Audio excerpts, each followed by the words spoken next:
E aí galera, estamos aqui hoje no Horto do IP, fazer esse vídeo aí pra vocês verem o barulho do escapamento aí com a moto em movimento. Esse Horto do IP aqui é perto de casa, a rapaziada aqui tudo vem aprender a dirigir, pilotar moto. Só não pilota avião aqui, mas de resto pilota tudo.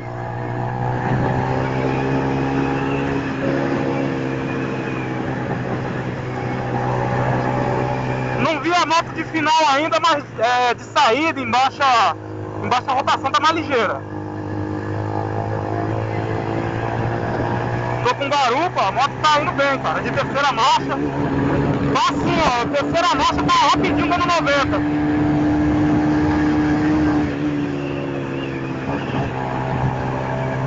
Andando bem pra caramba a moto. E o barulho é show de bola.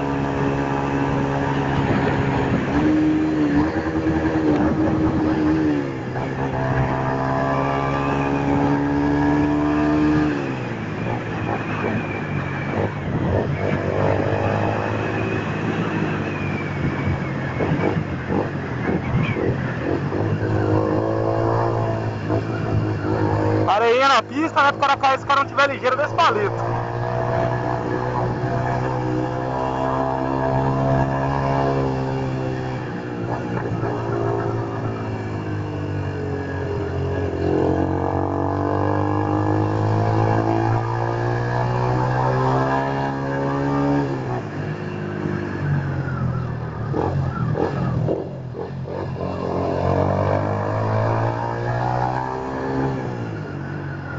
Aqui é aqui tem vários condomínios, né, mano? É tipo um complexo aí de condomínios e tal.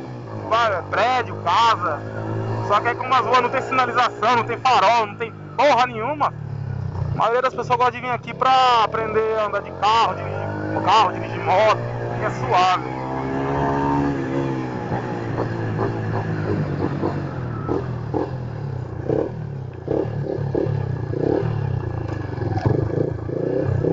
Ah, peraí, deixa eu fazer um testezinho aqui nessa descida aqui.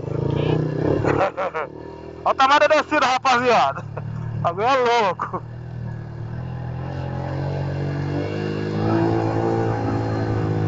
Isso aqui na chuva pro cara levar um rolo nessas pedrinhas desse palito, mano. E mais pedra aqui pra ficar bonito mesmo na fita. Sem usar o freio da frente, se usar é chão. Agora aqui sim, aqui tá bom.